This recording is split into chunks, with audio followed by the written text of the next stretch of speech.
And straight away, I think when Oscar was still sliding, he opened the radio already. What about the Papaya Rules, guys? It is clear as day that McLaren are favouring Lando Norris. Yes, if you want to make it fair and square, if you want to keep it honest, now you make it confusing. Therefore, Oscar unplugged the radio at the end of the race and thought, whatever you're going to say, I don't give it anymore. Well, something has happened to Oscar since Baku, I think. Baku, the worst weekend of his Formula 1 career. And Max felt straight away, he saw the Papaya car and he said, okay, this is Lando. He basically did this on purpose, and I will remember it. After this weekend, are the gloves now fully off, in your opinion? I think it will be, particularly because if the fight is internally at McLaren, that's a great opportunity for Max also to join the party. It is another episode of the Pit Talk podcast powered by Ithara. Might just be the most excited I've been heading into a podcast with the man to my right, Robert Doornbos. We're going to be talking everything from Papaya Rules, there's cooling vests, there's Nepotism. We're covering it all in this edition. First things first though, Robert, nice to be back. Yeah, good to be back. I mean, the Singapore Grand Prix was a hot one. It looked like the old days that the guys couldn't get out of their cars properly. Love it. Almost fainting. This is what F1 is also about. You prepare yourself for the races, and some of them are hot, some of them have different challenges, but this one in particular is a special one. The good old days, you say, yeah. Robert. Did you watch that race a little bit misty-eyed? Are you like anxious? Do you think, I'd love to be back? Well, I prepared myself on the tennis court in the morning, playing tennis between 11 and 12, and I don't think that was the best idea, because I got home and my wife said, "What happened to you?" I almost killed myself out there in the heat. But just a good prep for what these boys would feel in the car. Yeah, Red, I think the boys lost between 3 and 4 kg. Yeah. How much did you lose on the tennis court? When I told my wife that, she also asked if she could do one Grand Prix before the summer. I said, well, that's the same amount. I think you drink a huge amount of liquid and water pre-weekend just to get your body acclimatized to the sweating. But then 3 kilos in one Grand Prix is a lot. Yeah, definitely. Certainly is. Right. So much to unpack in this episode, Robert. And listen, we'll get to George Russell, congratulate him on the victory. I always feel a little bit bad not starting with the winner, but there's only one story that everyone's talking about. We have to talk about the winners, the Constructors champions, McLaren, well done. Second year in a row. 10 in total. 10 in total. It's been a while that they won second in a row. In the times of Ayrton Senna, the great Ayrton Senna, they won back-to-back championships. So, I mean, for Zach Brown and the team, Andrea, they've done an amazing job, and more than 1,000 people back in the factory. Well done. I mean, that is the prestige, what F1 is all about. You want to win as a constructor, and the Drivers' Championship is something more for the fans and for the drivers. But yeah, to win at 6 races before the end of the season, they've done the best job. And they're now second on the all-time list. Only Ferrari, I think it is, with 16. Yeah, and it's been a while for Ferrari. They need to start adding to that tally as well. So McLaren doing what they did, but let's get to that turn 3. Yeah. Lando Norris, Oscar Piastri. For those that missed the race, Robert, paint us a little bit of a picture of the incident itself. First of all, it's a street circuit, so quali is super, super important, like Monaco. It basically decides the result of the Grand Prix weekend if nothing strange happens. But in Singapore, normally you have safety cars, you have crashes, incidents. So you have to take your opportunity at the start. Therefore, Max chose to start on the red compound tire, which is the softest one, and you can make a difference, hopefully, at this first launch towards turn 1. It's a short run towards turn 1, but still you can make a difference. The left-hand side or the right-hand side, it depends on the grip levels. And it looked now that the right-hand side had a little bit more grip. Therefore, Max's getaway wasn't great. George Russell's was perfect. But then the guys behind, look at, we have the orange light here. We looked at the McLaren guys, what was going to happen? Oscar was so happy with P3. And he thought, my competitor and my teammate is behind me in P5. I have Max on my left, so I'm in a good position. And then after 200 meters, suddenly he wasn't in a good position because Lando dove on the inside, which is a fair move. If you no longer go for a gap, you're not a racing driver. That's what the great Ayrton Senna said. And this is definitely what any driver would have done on the grid. But then, because it was slippery, it rained overnight, the grip levels, the rubber was gone. And you have the high fuel levels and everything and colder tires. So he slid in towards Max, his rear end. He almost rear-ended Max and spun him around. Therefore, he lost control of his car, oversteered into Oscar Piastri, who almost bounced himself into the wall. I mean, then I was like, okay, we have a race on our hands. And straight away, I think when Oscar was still sliding, he opened the radio already. What about the Papaya Rules, guys? And fair enough to him. I mean, at that stage, I understand that he thought, okay, this is just Lando bumping into me on purpose. It wasn't really on purpose. I mean, this is what we enjoy watching, the racing. On the edge, especially on the first lap, you have to make a difference. But then the communication started and the frustration was noticeable. So let's unpack this, because first things first, let's start with a view that I think we both have in this, is that it's a racing incident. Definitely. I watch Formula One for moments like this. Exactly. Simple 100%, as that, right? 100%. We both agree with that. Yeah. It's a racing incident. Yeah. But McLaren have set themselves up for a fall because of the Papaya Rules. And the Papaya Rules that they put in place specifically say that both drivers cannot touch. Cannot touch. There's been you simply cannot. It's the most embarrassing moment for a team boss. If you touch each other, you bump each other out of the race. Look what happened in Canada. They touched each other and Lando bumped himself into the wall. But if you touch and both stay on track and one gets an advantage, basically you have to give the position back. So with that being said then, Robert, by the Papaya Rules, and it's their rules, I should point this isn't FIA, this is their rules, should Oscar have been given the position back? Yes, if you want to make it fair and square, if you want to keep it honest, now you make it confusing. Therefore, Oscar unplugged the radio at the end of the race and thought, whatever you're going to say, I don't give a anymore. Because basically, you don't hold yourself to you can hold the team accountable for what they've done. You know, in Monza, we discussed it already. Yeah. Like, you start something now, try to sort of orchestrate this championship to a good end. Well, it ended well already for the team. The Constructors champions, that's the most important. But now the drivers champions. For them, it's maybe a one shot in their life that they become driver world champion in Formula One.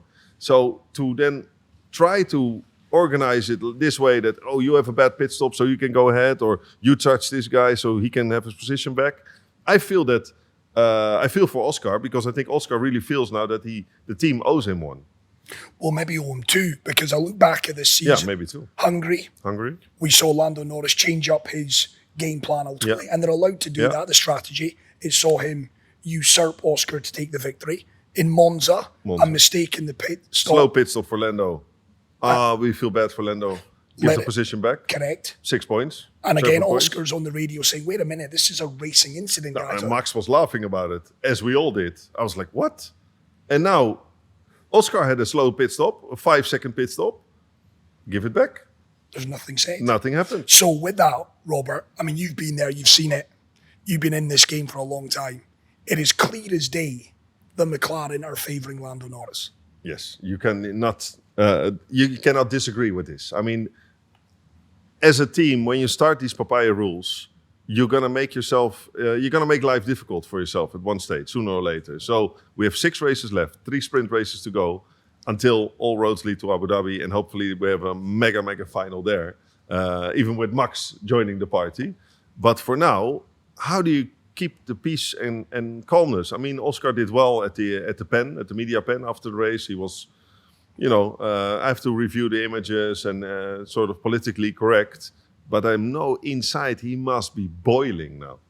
The only thing I would say, and Oscar Piastri fans listening or watching this are maybe not going to be happy when I say this. The only thing watching it, so I'm watching it, I'm like, yes, racing incident, I love this. Yeah. Oscar, straight away, he's on the radio. He's whinging, he's moaning, he's very quickly. It felt like asking for a yellow card, right? It's a little bit like that, Robert. Yeah, but is that Oscar's mistake or is that the team's mistake? Because the team implemented these rules. But it feels like he's, protesting a little bit too much. I would argue it shows a little bit of weakness on Oscar Piastri's part. Well, something has happened to Oscar since Baku, I think. Baku, the worst weekend of his Formula One career. I mean, he had amazing weekends this championship already. Therefore, he's leading the World Championship as well. But I feel that he's not the fastest Oscar that we have seen in other Grand Prix weekends. And it might be the tension building, 6 weekends to go. I can become a first world champion from Australia since... Jack Brabham. Exactly. So it's a lot of pressure. The pressure is mounting. And you don't know if you get a second chance next year because we have new regulations, new engine championship, and we all know this. So it's a make or break. But come on, Rob, you're a man who's been there. You watching it from the comfort of your sofa, are you not thinking, oof, Oscar, this looks a little bit, is the word desperate too much? But yes, I feel what you're saying, but we don't know exactly what's going on behind the screens. So in the briefings with the engineers, if you start feeling that the whole team is leaning more towards Lando, fair. It puts you in sort of a position that, am I part of the team still? Are you really working and pushing for me to become champion? Or do you only want Lando to become champion? So, and I know on the internet, a lot of these memes come out now and you see Oscar standing with the media while the team is celebrating, but that's because he's obliged to talk to the media. It's not like he doesn't want to be at the team. But yeah, unplugging the radio, that's what he did. Basically, he took off the steering wheel. Yeah, well, we've got a WhatsApp group. We share images and we're chatting after races, during races. You sent a little video across. Zach Brown is congratulating Oscar on the fact that, well done, team. Click. We've won the Constructors Championship. And then you're right, the steering wheel comes off, the radio is cut. Yeah. Oscar could not care less. No, at that stage, I mean, it's adrenaline running through your veins. You just did the Singapore Grand Prix, and he's frustrated about it, you know. So P4 is not where he wanted to finish, and basically. We speculated, Robert, after Monza, we speculated that Mark Webber and Oscar, Mark Webber, of course, the manager of Oscar Piastri, they would be sitting down and they would be saying, right, we've got to look after numero uno. Yeah. I think in the fullness of time, Mark Webber's a nice guy. Oscar Piastri's a nice guy. They're maybe too nice. After this weekend, are the gloves now fully off, in your opinion?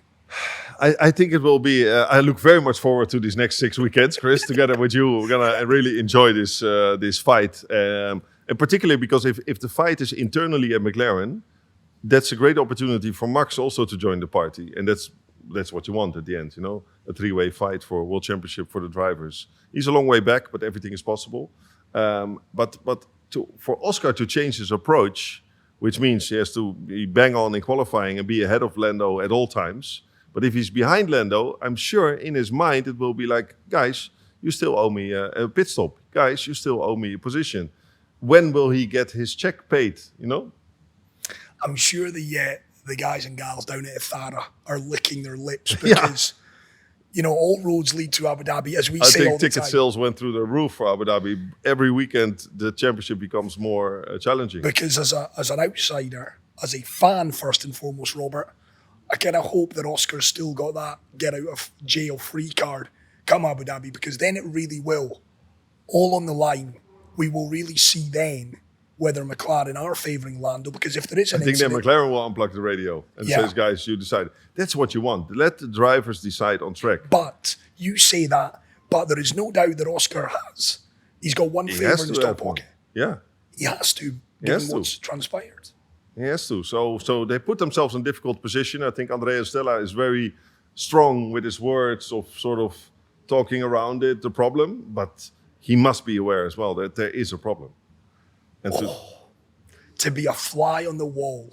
Lovely. I would love that. I would love to be in that garage. No, so, I mean, where do you sit now? 22 points is the gap. You've said there that Oscar is showing signs that maybe the occasion, maybe it's getting to him. He's not being helped by his McLaren team right now. To be at your best, you have to eliminate negative thoughts. Yeah. And I think Oscar now has some negative thoughts about his team, about the confidence they have in him. I mean, he's leading the World Championship for most of the season. Why not give him all the tools and resources to win the championship? And I'm sure the team gives him the perfect car, like they do to Lando. But in a few situations, like we mentioned just now, you just notice that there's a preference for Lando. There's no doubt. And I think Oscar right now, he feels that the world's against him a little bit. And that's the job of, well, is it the job? Does a manager of an F1 driver, are they in his ear? How important over the course of the next couple of weeks and the next few months leading into Abu Dhabi, Robert, will Mark Webber be for Oscar Piastri? Super important. But like you said, Mark has been in the same situation, but on the bad side of the situation with Sebastian Vettel. So what did he learn from that? When do you need to hit the table and say enough is enough without imploding the team? You know, because the team is now obviously on a high. They won the championship back to back. The focus will be shifting already on the 26 car now. Why focus now on the 25 car? Let these guys finish their season in style. Yeah, it's exciting. Is it time for Austin yet or not? I know, right? No, 2 weeks. It's the only thing. The gap is too big now. The gap. Now it's too big. We have a back-to-back Austin, Mexico, but then, That's my only issue. When we talk about narrative, and some might argue listening to this podcast that the 2-week break adds, but I just would wish now that we're into this bump. 4 days later, 5 days later, back in the car. Exactly. Yeah. And the narrative continues. Yeah. And they feel a bit of aggression still. Exactly. That's the only thing missing. But we watch with interest, and I know I ask you this question seemingly every single podcast that we do, Robert, but it changes. The landscape changes week after week. Yeah. Who now goes on and wins this championship? Do you still make Oscar the favourite? I think that the advantage is still substantial, 22 points. I mean, he really needs to have a bad weekend. Oscar is the favorite. Oscar has to win it because I believe karma at the end will win. You feel that? Yeah. Does that work in Formula One? No. Does karma No. work? I mean, I can say that Max will win the championship. I mean, and everybody will say, okay, this guy is definitely biased as being a Dutch guy. And Max already won the 4th championship. Let somebody else win it now. But can you imagine if Max wins it in the final lap? It's possible. Right? So it's possible. Max is now down to 63 points. 63 points. He took 65 out of the boys after the summer break. Yeah. So it's possible with bad weekends from McLaren, with very strong weekends from Max. I mean, suddenly Red Bull it's still a one-car team, but... And we've got 3 sprint races, Austin, Brazil, Qatar. Yeah, in Qatar, yeah. So there's points on offer. There's extra points on the offer, on the table. And also, in a sprint weekend, there's less time to set up your car. So we notice now that even McLaren had the most dominant car in the early part of the season, mid-season, but now not so much anymore. They need that time on track to also fine-tune their car. So that is an advantage for Max, definitely, because with 1 hour of practice, he's happy. We know how good he is. It's been an eventful weekend for Lando as well, because you and I were talking about, he's had this little run-in as well with his good buddy, Max on Saturday, Verstappen. It's bizarre. They are good friends. Right? They are good friends, and they tend to separate it well. I don't think they flew back on the same plane now from Singapore, but still, they in Monaco they see each other and they keep private and business separated. But if you look at the business side, what Lando did on Saturday, driving slow after he finished his qualifying run, Max was the last one to pass the checkered flag to finish his quali effort in the Q3. Then to have Lando in front of you 2 seconds, it's all about dirty air. Between these walls in Singapore, if a car is in front of you, we have the aerodynamic Formula One car behind us. This is how they generate and look at the airflow. Most of it comes from the floor, obviously, up to the rear wing.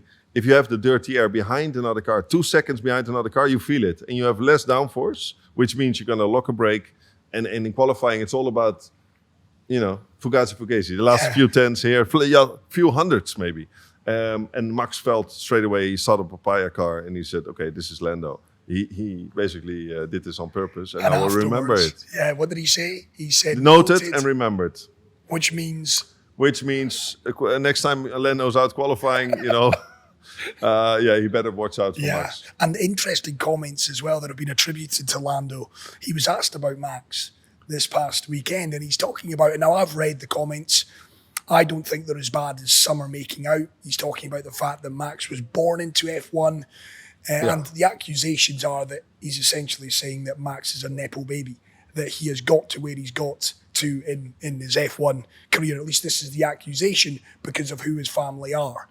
I've read the comments. I certainly don't think they're as bad as that. He's just stating the fact that Max has grown up around an F1 family, which helps. But as we both know, Max is one of the hardest working, if not the hardest working blokes in F1. But What did you make of them? Well, I mean, Lewis Hamilton didn't grow up in the F1 family. His father wasn't a Formula One driver and his mother wasn't. So, I mean, with the Verstappen family, of course, there's fuel running through their veins. But that's also with an enthusiastic father like the father of Lando he wants his son to go go-karting and make it to F1. So I think it's just a way of showing respect, a strange way of showing respect for Max. Because he knows he's so much better than Lando. Max is a lot better than anybody on the grid. And you you can envy this, or you can just say, okay, it is what it is, but definitely don't drive in his way on the Saturday in qualifying. That was a bad move from Lando. I was reading about the Verstappen family. I mean, Jos, a huge figure. I know he's a good friend of yours, and you've had a lot of dealings with him.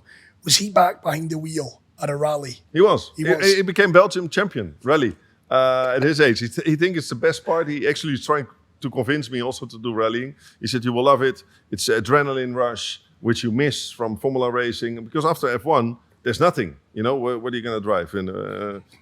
No. Taxis. No, taxis, yeah. I can drive you around Dubai, maybe.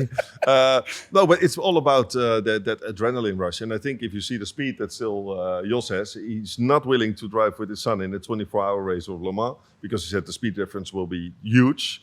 But for the rally, he found a new passion and he became champion. So it shows that even a Verstappen is winning in a rally, a Verstappen is winning on the Nordschleife in a GT3 car, a Verstappen is winning in Baku. It's crazy. And has he got a sister, Max? He's got a sister Victoria. She was good in karting, but not as great as Max, obviously.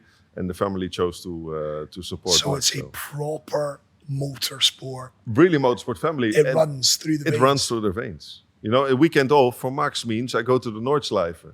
The other guys were all back in Monaco waiting for the next weekend, He has become, it's amazing, Robert, with obviously Lewis Hamilton's well-documented problems. We know Fernando Alonso, a two-time champion. He's obviously a little bit down the grid. A little bit grumpy yesterday, Alonso. A little bit grumpy as well. But Max has become the real spokesperson for Formula One, and it leads nicely on to one of the other big talking points this weekend, the cooling vests, in which Max was pretty outspoken and honest, as he always is, to say they're not for me. I don't like them. I don't think the technology is there yet. No. And these cooling vests are going to be mandatory in 2026. But that's the thing. He doesn't like it if suddenly the organization decides, okay, it's mandatory now, so it sort of pushes down your throat. No, if you want to use it, I'm sure the technology, I've tried it as well back in the days. It was a joke, to be honest, because the technology wasn't there. So I put on the cooling vest before I walked to the grid. By the time I left the motorhome and I reached my car, the vest was warm already, and I was just wet,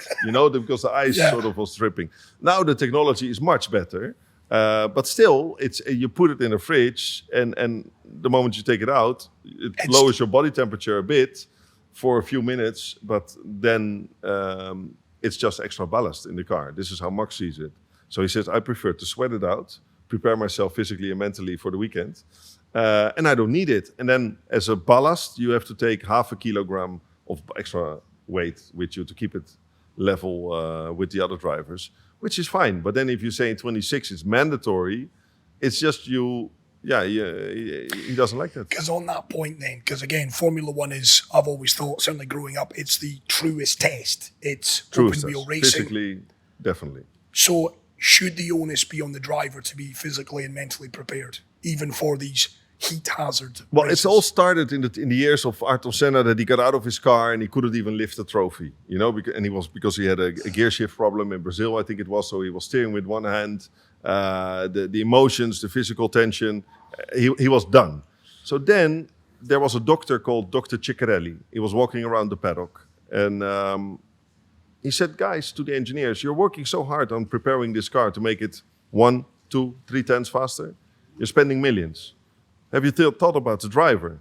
Maybe he has a lactose intolerance and he takes a cappuccino in the morning before he jumps into the car, and his reaction time is a split second slower. It will all add up. And from those years, like the early 90s, then suddenly it started to become an investment in the driver to make the driver physically and mentally stronger, as strong as it can be. So we talked about it earlier, the balanced food and drinks, etc. Trying to find the best performing athlete in the car with the fastest car you can build. Then you have the whole package. The cooling is part of it, right? So if you can prepare yourself for the Grand Prix in Malaysia, which is not there anymore, but it was there in my days, and we didn't race at night. We raced at 2 o'clock in the afternoon, which was the hottest. I mean, you didn't need to warm up your tires anymore. They were warm already just by standing still. Jumping into the car, strapping yourself in the seatbelt and just feeling the heat already. The wind, the driving wind is warm. So, I mean, it's part of the game. These athletes are the top of the world in motor racing. So they have to train 4 or 5 hours a day. prep yourself. And then for 1 weekend a year, you can say you can use the cooling vest, but you don't need it in Monza. You don't need it in Zandvoort or something, So... and it's the longest race, time-wise, Time-wise, yeah. 2 hours in Singapore. How brutal would it have been? It is brutal. It is brutal, especially if you see the drivers. And I had to feel with George a little bit because he's so tall. So to keep the blood pumping around, you get out of the car, it's full of adrenaline. He wants to wave to his team, but at the same time you saw him like, okay, I need to sit down again. Because you just feel your blood and sugar level, it's not there anymore. One driver had a drink problem as well. That's not great. If your drink system doesn't work after lap 1, then it's a long afternoon. Even though the drink is warm, but you still get some liquid and minerals, and the sweat is just amazing. The heart beats for 180 beats per minute. Is that it goes for 2 hours? 180 beats a minute. In my days, it did because we had refueling and it's like qualifying stints. Here, you notice when Lewis Hamilton came in to put the red tires on, he was 2.2 seconds faster than anybody on track, which means there was a margin in the pace the drivers were running because they did a long stint on the hard tire, so you try to make it last. So they're not pushing to the limit. So their heartbeat was maybe 160 beats, but still, it's intense. It's very intense. That is like, basically it feels like you're running. You're running for 2 hours, and you have to be responsive in your communication, in your reaction time. So this is Formula One at its toughest. I didn't expect to go here in this episode, but the preparation for that, Robert, in terms of the gym work, the mental work, give us some examples of the kind of things an F1 driver is doing to ensure that, yes, they're driving a car, but you're saying it feels like they're running for 2 hours. How on earth do you prep yourself for that? Yeah, true. Good question. Well, I consider myself one of the fittest back in the days because I wasn't the most talented probably. So I thought I have to make up for it, at least for something I have under my control, which is my physique. So I said to my trainer, okay, let's go early to Singapore, let's go early to Malaysia and prepare ourselves. What we did is I couldn't believe my eyes in the morning because when he said, wear your racing overalls. I said, what do you mean, wear my racing overalls? We're in a hotel, where am I going? So I walked through the hotel with my racing overalls to the sauna. There's a spin bike in the sauna. And we were starting to spin on the bicycle in the sauna, but it was not closed off completely. So I saw some hotel guests walking in. They were like, okay, this guy is a nutter. I'm leaving now. But he was pushing me to the limits. And then straight away outside, running in the heat and just trying to get the body acclimatized to this enormous amount of sweating, but also not breathing. Like nowadays, these Nomex overalls are much better than 15 years ago. It has to be fireproof. Now they're much thinner, but they still don't breathe. So you feel like you're... And there were some cheat codes that you would lift your glove a little bit. So when you turn the wheel, you got some air running through your suit. That's not allowed anymore because then you get I think the meatball flag or you get a warning. So yeah, it is a tough preparation. And if you look at each other, you get out of the car, you sort of jump out of the car and you think, okay, I want to sit down again. That is the moment you think, okay, I push myself to the limit. Yeah, we talk a lot about cyclists, boxers and what they do. I don't think enough is spoken about what F1 drivers do to ensure that they are in optimal. Yeah, well, you can see it. Valtteri Bottas, he's not racing now. Well, he's going to race next year again for Cadillac. But as a reserve driver, he sometimes gets bored. So he signs himself on to triathlons. Yeah. And he's like in the top 100 of the world, which means you're very, very fit. So your cardio system is incredible. Cardio system has to be What incredible. about psych tests? Psych tests. Well, ask Oscar about psych tests. You'll be off the scales, right? Yeah, you're off the scales now. No, if you're physically fit, mentally you're also strong. And it all has to do with balance. I did not know some of that. It's great insight. Getting back to the weekend then. Max, obviously a bit peeved at Lando, would eventually come second. Yeah. Started second, finished second. Did you see his defense skills, by the way? Yeah, of Max? unbelievable. For 18 laps, he was slower than the guy behind him. And he just...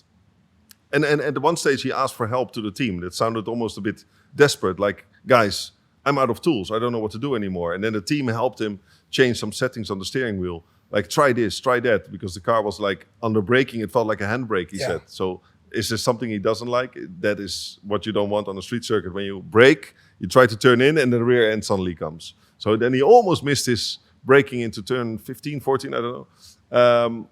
But yeah, the defensive driving skills of Max were quite impressive. Yeah, I think we said this on the last episode. The appreciation for Max, I think it's like anything. There's envy there, right? He's dominated F1 in the manner that he has. Obviously, go back to 2021. There's still a lot of people, myself included, big question mark over how he won that. So that kind of leads to apathy in a lot of ways. It leads to maybe distrust is the wrong word, but certainly there's a lot of people out there that, let's be honest, don't like Max. He then dominates for the 4 years that he has done, Robert, and of course with that comes envy, jealousy, F1's boring.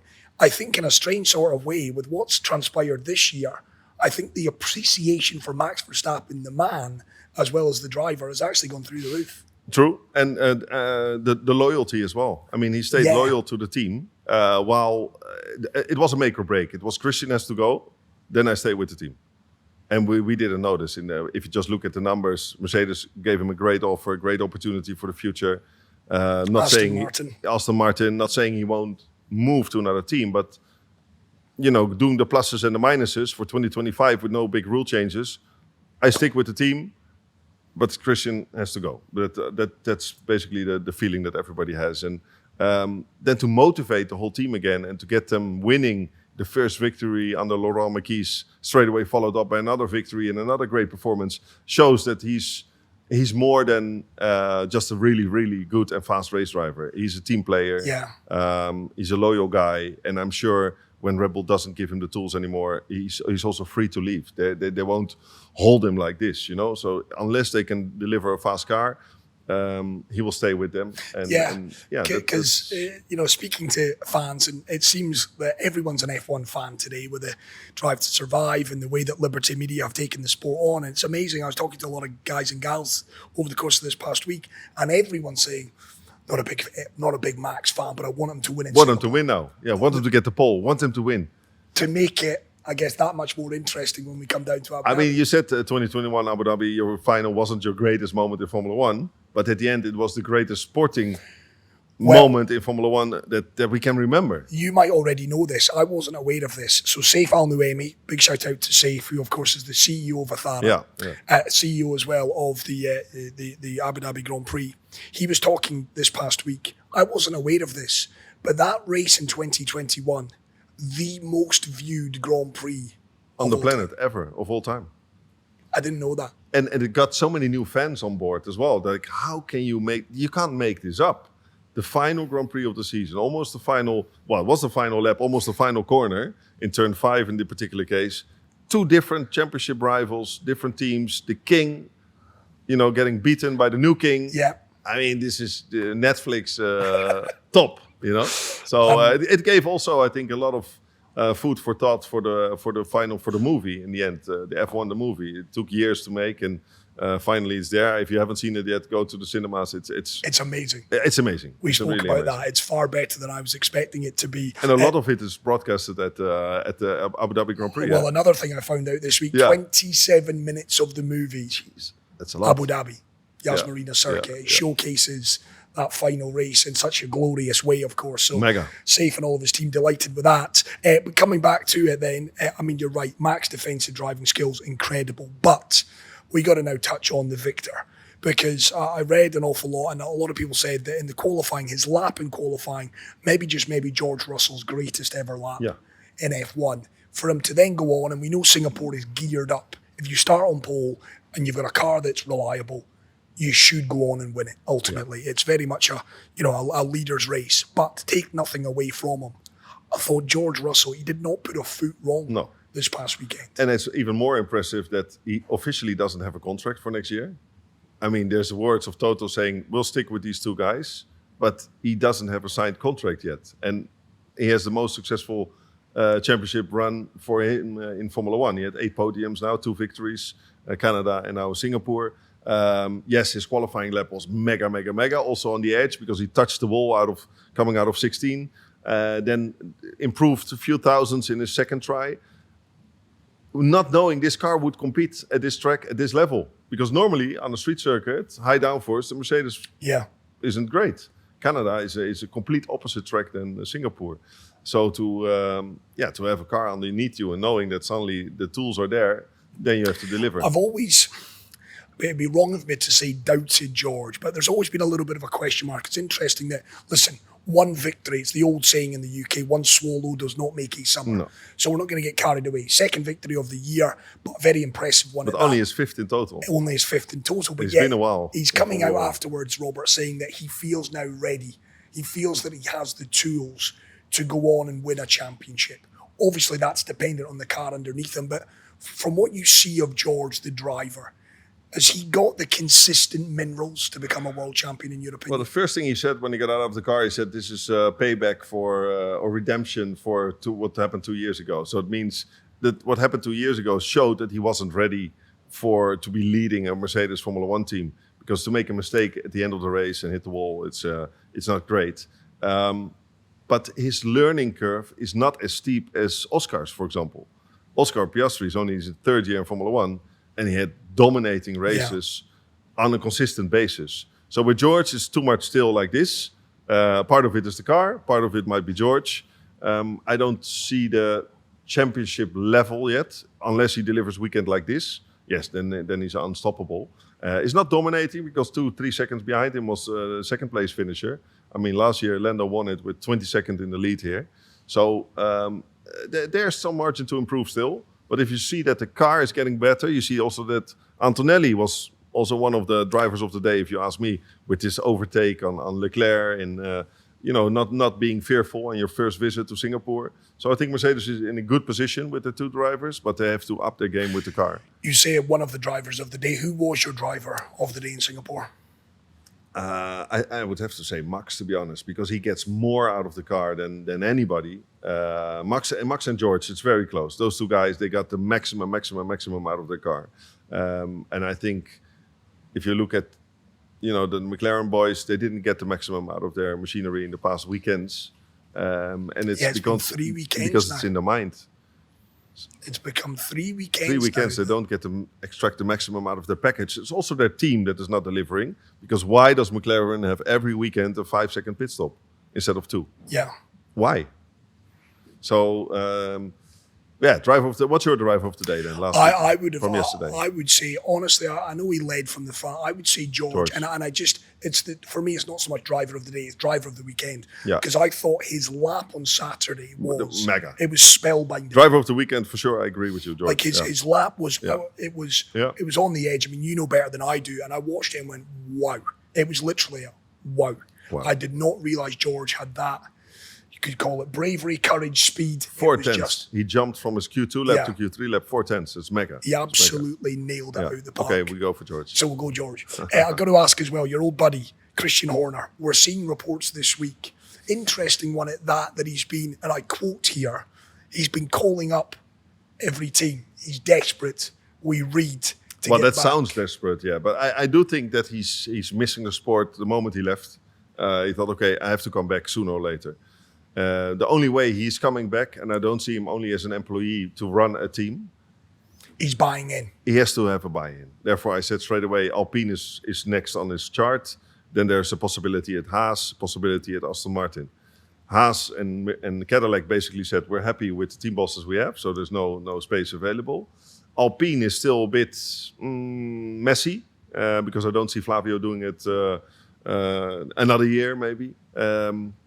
And Aston Martin, there have been some meetings with Lawrence Stroll and Christian. They know each other. But the problem is at Aston Martin, you have Adrian Newey. And Adrian Newey basically left the Red Bull organization because of what happened to Christian. So I don't see them working together anymore, to be honest. So I think Alpine is still his best shot. He has the money now to do a buy-in because he got a nice payout from Red Bull. So he can buy himself into the team and he will be back sooner or later. The not so good part for Christian, I think, is that Red Bull is delivering at the moment, and the optics don't look good. The optics doesn't look great. You're right. It's more like now he left, so the team came into peaceful working environment again, less stressful. And but I come back to your words a few weeks back, Robert. He's big picture stuff. Christian is the commercial side. So you're right to say Red Bull are doing well right now, but Red Bull wouldn't be where they are today. It's a moving train basically. Correct. That Laurent and McKees jumped on, and the train that is the first push is the most difficult one. Once it gets going, it gets going. So what he has done in 20 years is amazing, and to build up a team from scratch because it was a team they bought it for £1. It was just nothing. Jaguar was like, oh, we want to get rid of There this you as go. soon. Here you go, Take take it. That is something he could do with an Alpine or any other, or even a Cadillac in the future. Who knows? You know? Yeah, so watch this space with Christian. Yeah, He'll definitely. be back, and he's got what, $100 million in his back Yeah, pocket? some pocket money to spare. Yeah. He doesn't even need it. He doesn't Why? need Because it. he has a Spice Girl. He's got a Spice Girl. He's got $100 million. I No, mean, he did extremely well for himself. Very he's successful, set for life. and You know, well deserved. Very well deserved, and we will see Christian Horner back. There is no doubt. We've now got the 2-week break again. We bemoaned it earlier in this episode, and then it's all eyes on Austin, Texas. Yeah. It's the 6th final race of the season. What can we expect? Give us a breakdown from Singapore to Austin. Where are the differences, and who does it suit in a fortnight's time? Yeah, different track again. Fast flowing corners, so the McLaren will do well, the Red Bull will do well. We didn't even talk about Ferrari, but what happened to them the last week? Forget about it. Normally, Ferrari does reasonably well in Austin. So anything can happen, to be honest. It's a fun track to drive. I've driven there as well with the famous turn 1 up the hill, late braking, fast flowing corners. I expect a great event, a great turnout as well. That was the best viewed sport or weekend last year, more than 400,000 people Amazing. in a weekend. A lot of Mexican fans, they won't be there too much now because Sergio's not there, but they will be They'll back be back next year. next year, I hope for a great fight between McLaren and Red Bull. You say forget about Ferrari, and we can't, but No, I wish they were doing well. it's just same old. Same old. The pace, early in the weekend, the pace looks good, but then everybody is still working on their car, and then suddenly come qualifying, the pace isn't great. I mean, it's Q3 for 2 cars, but it's not. Hamilton was really thinking of being in the top 3 maybe. And then Hamilton brake failure at the end of the race. Leclerc's pace is completely gone. I mean, then it was just a sad, long afternoon, swapping places for P7, P8. It's just not Ferrari-like. We're all speculating. No one actually knows, Robert. And I know you've got contacts close. Of course, you still have contacts close to F1 and what's going on. But I think I speak for a lot of neutrals when I say let's hope that what Ferrari are cooking for next year for 26 is far more competitive than what they are. Well, the engine is going to be super important, Chris. I mean, they're a great car manufacturer, a great engine manufacturer. Let's hope they're on top of it and that they made early the decision this year to forget about the season and focus all in on 26 to try to win some races with Lewis and with Shaw. Because it amazes me. Obviously, we know Adrian Newey is an absolute genius with his designs. The Red Bulls dominated, McLaren have come in, and you've got to say well done to Andrea and certainly to Zach from 2023 being near the back of the grid. Near the back, huh? 2024 winning it, 2025 backing it up with another Constructors Championship. Well done to McLaren. But, Ferrari, the great Ferrari, in that workshop, the mechanics, the engineers. The great drivers there. The great driver. It befuddles me how they've not been able to pop all of that together. It's one of sport's big mysteries. Big mysteries. They changed team bosses. They changed, the drivers, like you said, top employees. I mean, back in their glory days with a lot of Schumacher memorabilia here. Fantastic place in Dubai if you ever have a chance. Yeah, do check it out. Check it out. Those days, it was a way more British team than it was an Italian team. And I think that they are missing some maybe British structure in the Italian structure to make it successful again.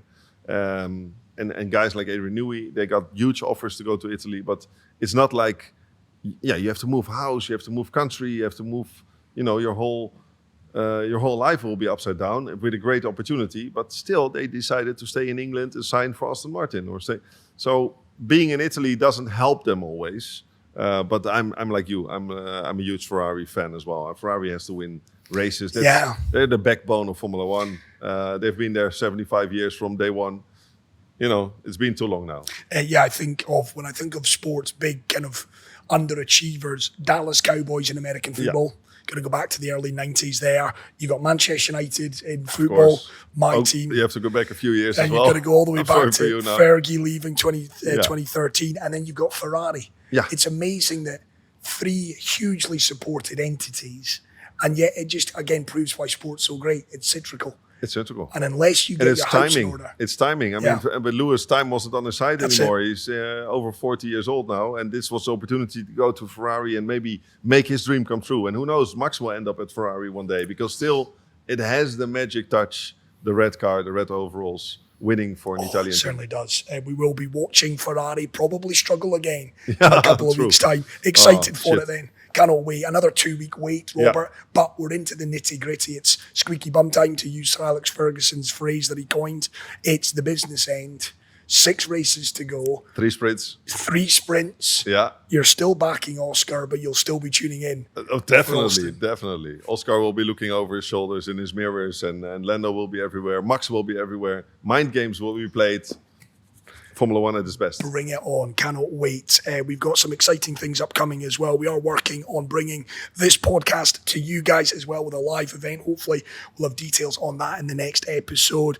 We've got all roads leading to Abu Dhabi. It is the Formula One Etihad Airways Abu Dhabi Grand Prix. Tickets, packages, whether that be the concerts, Golden Circle passes for those concerts, whether it's your VIP hospitality passes, still available. Do check them out, AbuDhabiGP.com. We're expecting, I think it was 192,000 Unbelievable race scores last year.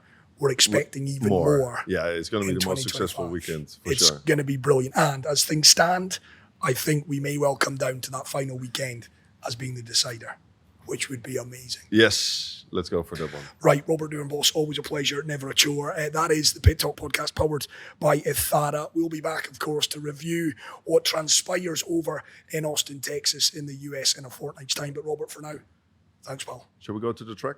I'd love to Maybe go to the track. You're driving, because I ain't still got that license. Watch the space on that as well. I'm planning on maybe. Oh no! Maybe. You're going to go on the roads? Yeah? That's the plan. Oh, they have to block the roads in Dubai, please. Yeah, I'll be doing it like Block it. 3 a.m. when the roads are dead. Right, we're back with you in a couple of weeks. Thanks for now. See ya.